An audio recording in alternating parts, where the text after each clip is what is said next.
है मित्रों, जब प्रेम की बात आती है तो सबसे पहले हमारे मन में राधा कृष्ण के प्रेम की कथा याद आती है। परंतु अधिकतर जनमानस के मन में यह सवाल उठता है कि जब भगवान कृष्ण राधा रानी से बेइंतहा प्रेम करते थे तो फिर उन्होंने उसे शादी क्यों नहीं की। अगर आपके मन में भी यह सवाल उठता हो तो यह वीडियो आपके लिए ही है, क्योंकि आज की इस वीडियो में मैं आपको इसी सवाल का जवाब बताने जा रहा हूं कि आखिर भगवान श्री कृष्ण ने राधा रानी से विवाह क्यों नहीं किया।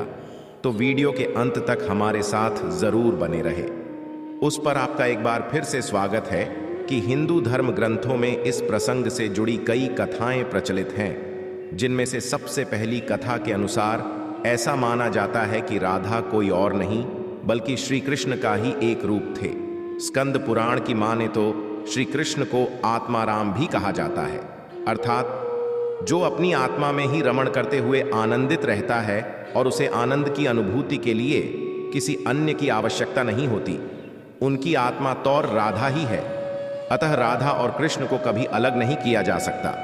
ऐसे में फिर राधा और श्री कृष्ण के विवाह होना और बिछड़ने का सवाल ही नहीं उठता। श्री कृष्ण ही खुद को दोनों रूपों में प्रकट किया है। यह भगवान का एक मनोरम रूप है। पुराणों में उनके इस रूप को रहस्य, अध्यात्म और दर्शन से जोड़कर देखा गया। वहीं ब्रह्मवैवर्त पुराण में वर्णित कथा के अनुसार श्री कृष्ण के साथ राधा गोलोक में रहती थी। मैं एक बार उनकी अनुपस्थिति में श्री कृष्ण अपनी दूसरी पत्नी नूरजहां के साथ घूम रहे थे। तभी राधा आ गई। विरजा पर नाराज होकर वहां से चली गई। श्री कृष्ण के सेवक और मित्र श्री दामा को राधा का यह व्यवहार ठीक नहीं लगा और राधा को भला बुरा कहने लगी। प्राधानिक क्रोधित होकर श्री दामा को अगले जन्म में शंखचूड़ नामक राक्षस बनने का श्राप दिया। इस पर श्री दामा ने भी उनको पृथ्वी लोक पर मनुष्य रूप में जन्म लेकर 100 वर्ष तक कृष्ण भिक्षु का श्राप दे दिया। राधा को जब मिला था तब श्री कृष्ण ने उसे कहा था कि तुम्हारा मनुष्य रूप में जन्म तो होगा, लेकिन तुम सदैव मेरे पास रहोगी। यही कारण था कि राधा और श्री कृष्ण का बचपन में भिक्षु हो गया था। जबकि रामचरितमानस के बालकांड के अनुसार एक बार विष्णु जी ने नारद जी के साथ छल किया था। उन्हें खुद का स्वरूप देने के बजाय वानर का स्वरूप दे दिया था। इस कारण लक्ष्मी जी के और में हंसी का पात्र बन गए और उनके मन में लक्ष्मी जी से विवाह करने की अभिलाषा ही रह गई थी। नारद जी को जब स्कूल का पता चला तो वे क्रोधित होकर बैकुंठ पहुंचे और भगवान को बहुत भला बुरा कहा और उन्हें पत्नी वियोग का श्राप दे दिया। नारद जी के शराप की वजह से राम अवतार में भगवान रामचंद्र जी को सीता का वियोग सहना पड़ा था और कृष्णावतार में देवी राधा का। इसके अलावा एक अन्य पौराणिक कथा के अनुसार राधा श्री कृष्ण से 5 वर्ष बड़ी थी।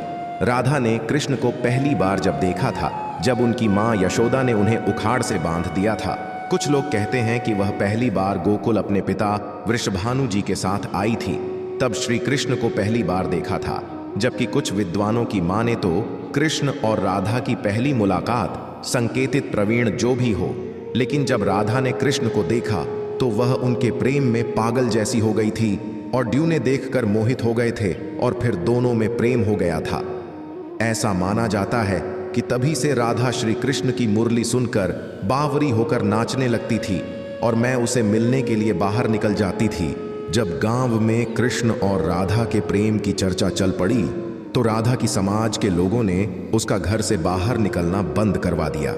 जिसके बाद एक दिन श्री कृष्ण ने अपनी माता यशोदा से कहा कि माता, मैं राधा से विवाह करना चाहता हूं। यह सुनकर यशोदा मैया ने कहा कि राधा तुम्हारे लिए ठीक लौकी नहीं है। पहला तो यह कि वह तुमसे 12 साल बड़ी है और दूसरा यह कि उसकी मम्मी पुराण के साथ पहले से ही हो चुकी है और वह कंस की सेना में है जो अभी युद्ध लड़ने गया है। जब आएगा तो राधा का उससे विवाह हो जाएगा, इसीलिए उससे तुम्हारा विवाह नहीं हो सकता। हम तुम्हारे लिए दूसरी करना टूटेंगे। लेकिन कृष्ण सेठ करने लगे। तब यशोदा नंदन से कहा।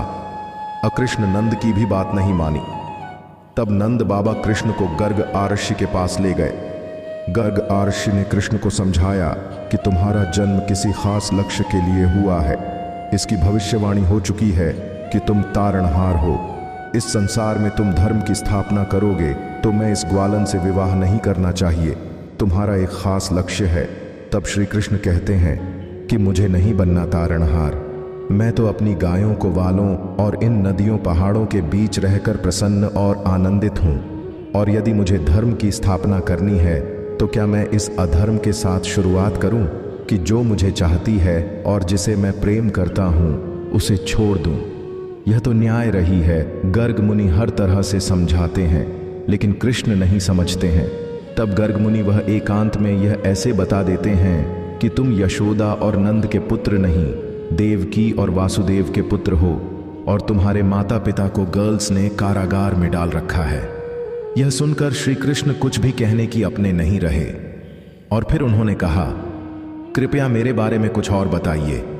तब गर्ग मुनि ने कहा कि नारद ने तुम्हें पहचान लिया है और तुमने अपने सभी को प्रकट कर दिया है। तुम्हारे जो लक्षण इस ओर संकेत करते हैं कि तुम ही वह महापुरुष हो जिसके बारे में आर्षि मुनि चर्चा करते हुए आ रहे हैं। यह सुनकर श्री कृष्ण चुपचाप उठे और गोवर्धन पर्वत की सबसे ऊंची चोटी पर जाकर अकेले आकाश को देखने लगे। बस वही दिन भर रहे और सूर्यास्त के समय ज्ञान को उपलब्ध हो गए। वहीं से उनकी दशा और दिशा बदल गई। तो फिर उसके बाद श्री कृष्ण कंस के बुलावे पर वृंदावन छोड़कर मथुरा चले गए और इधर